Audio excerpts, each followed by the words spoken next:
Nova, nada nama panggilanku. Aku memiliki saudara kembar yaitu Nopi.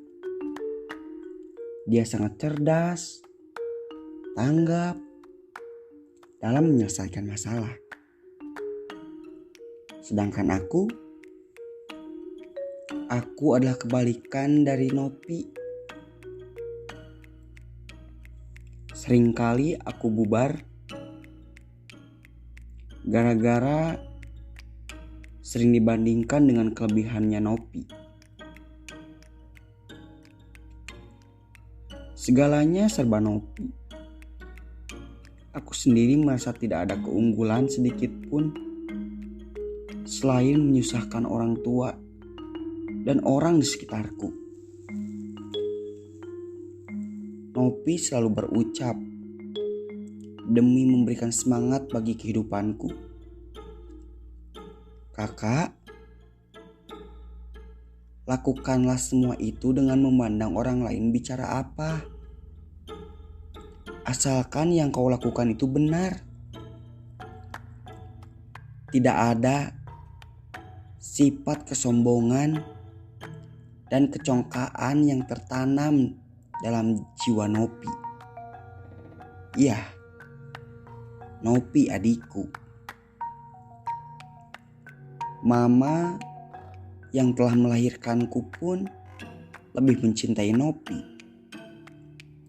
Ayah yang selalu anggota nafkah pada keluarga kami pun memberi oleh-oleh yang lebih istimewa kepada Nopi. Ini merupakan diskriminasi yang berlebihan menurutku.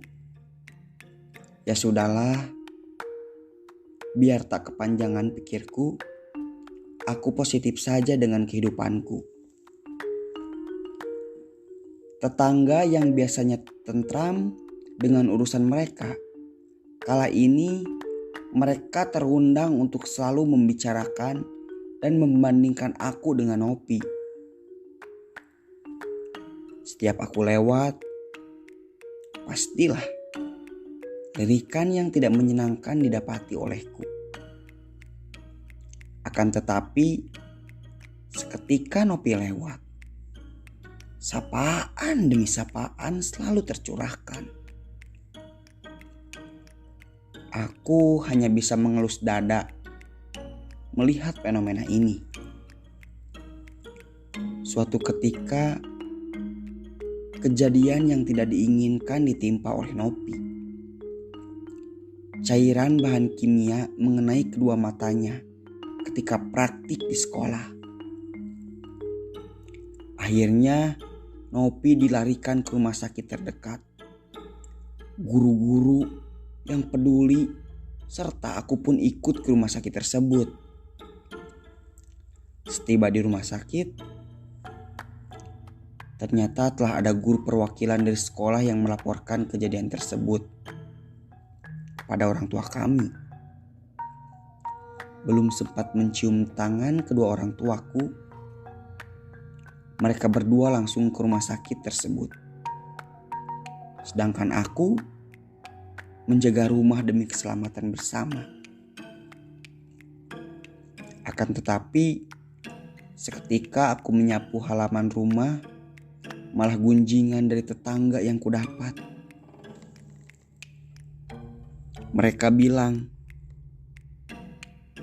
sudah adik sendiri terkena musibah, malah tidak kasihan dan tidak dijaga. Aku lagi-lagi hanya bisa mengelus dada mendengar para tetangga berbicara seperti itu.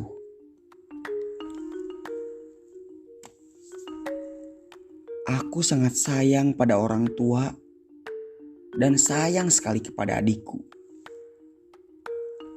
Tugasku untuk menjaga adikku telah aku selesaikan, walau hanya sebentar. Sedangkan tugas rumah yang selalu dibebankan padaku belum aku laksanakan. Aku pulang demi melaksanakan kewajibanku. Setelah urusan rumah, Aku pun meminta seluruh isi rumah dan pergi ke rumah sakit untuk menjenguk serta menjaga Nopi.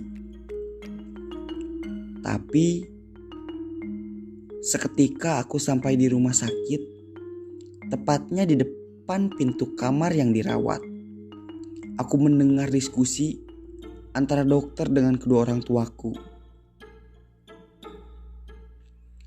Aku mengira hal ini akan terjadi. Keputusan yang membuat aku berat hati ini menjadikan aku lebih tegang dan bahkan mengharukan dalam hidupku. Dokter memutuskan bahwa mata Nopi tidak bisa diselamatkan kembali, tapi dapat diganti dengan bola mata lain. Jika dia diganti dengan bola mata lain, dia akan pulih seperti sedia kala. Itu pun jika operasi berhasil. Orang tuaku siap mengganti berapapun biaya dari keselamatan Nopi.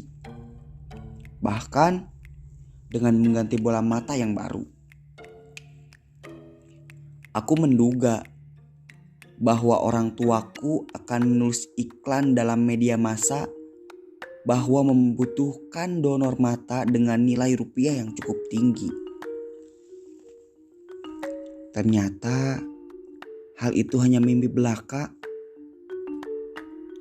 Keputusan orang tua yang dicurahkan terhadap dokter adalah mengambil bola mataku untuk Nopi, sang juara keluarga. Mengapa nasibku sungguh-sungguh malang? Aku mempunyai mimpi yang besar.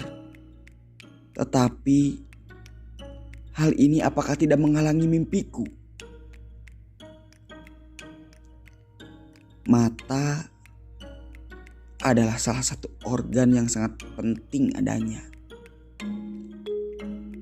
Apalagi kegunaan dari mata itu sendiri. Dalam posisi seperti ini, tak bisa banyak bicara. Aku hanya bisa menangis, melihat hal yang tak terduga. Lagi-lagi, aku hanya bisa bergumam dan meronta dalam hati, serta mengelus dada. Tanpa basa-basi, aku kembali ke rumah dan merenung di kamar sendiri. Tuhan sangat sayang padaku, dan aku pun yakin atas hal tersebut. Aku berpikir, jika aku tak punya mata lagi, apakah aku bisa menangis? Biarlah aku habiskan air mataku untuk adikku tersayang Nopi, kebanggaan semua orang. Mungkin dengan cara ini aku bisa mendapatkan pujian dari semua orang yang kagum atas Nopi, adikku.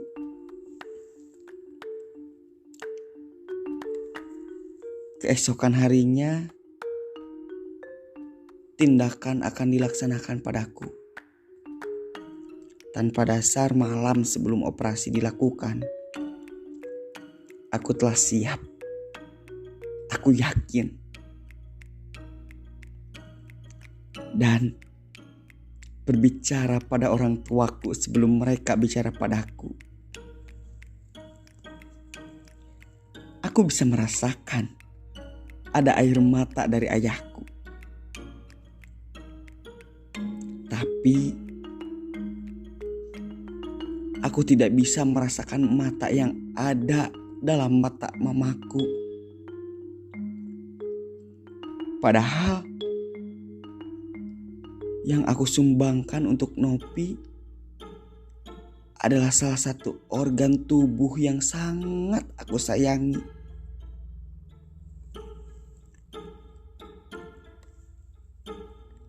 Hari yang kutunggu-tunggu pun datang.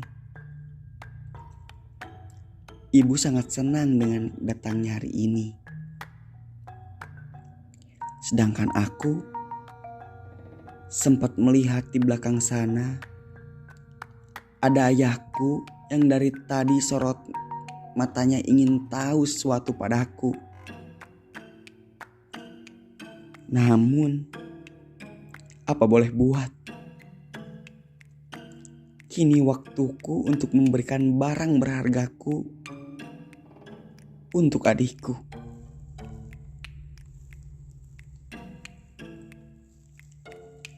Tinggal beberapa menit lagi, operasi akan dimulai. Aku memanfaatkannya dengan memanggil ayah dan ibuku.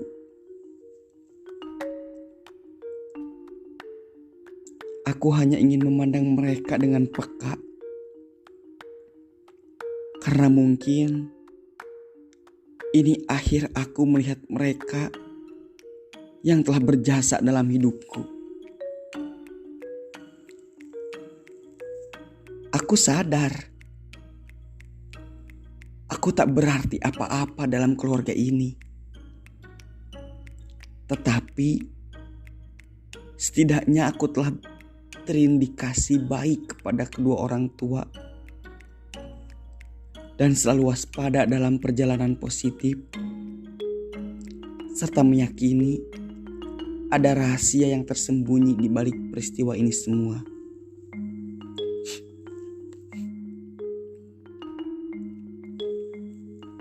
Tepat pukul 10 operasi dimulai.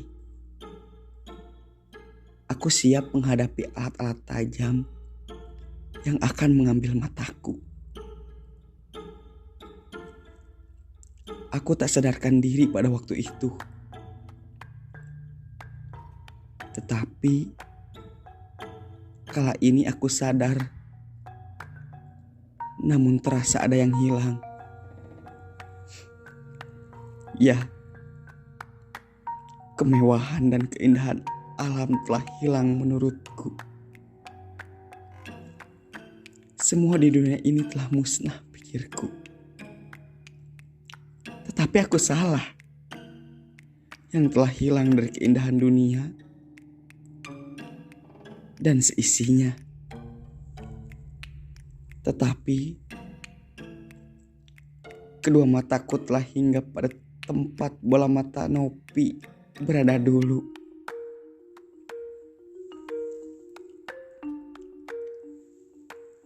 Kini mimpi-mimpiku terasa telah terhapus. Aku tidak bisa melakukan aktivitas seperti biasanya. Yang aku bisa kerjakan, aku kerjakan. Namun, yang tidak bisa, ya aku tinggalkan. Dengan kecacatan yang aku derita ini, aku memutuskan untuk tinggal di kejauhan sana agar tidak membuat malu keluargaku. Ayahku tidak setuju dengan pikiranku.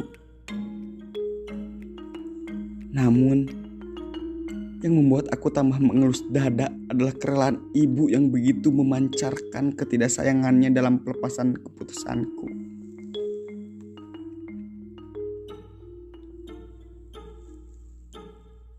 Ini adalah jalanku.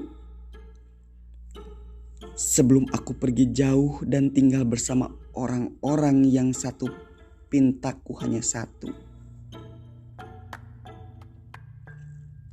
Aku hanya ingin berbincang-bincang dengan keluarga sampai larut malam. Pagi harinya, sebelum aku pergi, aku memberikan secari kertas untuk Nopi yang sempat aku tulis ketika malam terakhir aku memiliki mata yang sempurna. Aku tidak menulis panjang lebar untuk Nopi. Namun, aku hanya menulis, "Adik, akhirnya aku bisa merasakan Akhirnya aku bisa merasakan sepertimu, selalu dipuji, dipandang baik dan sempurna oleh seluruh orang. Akhirnya aku bisa merasakan sepertimu, walau hanya sekedar kedua bola mataku.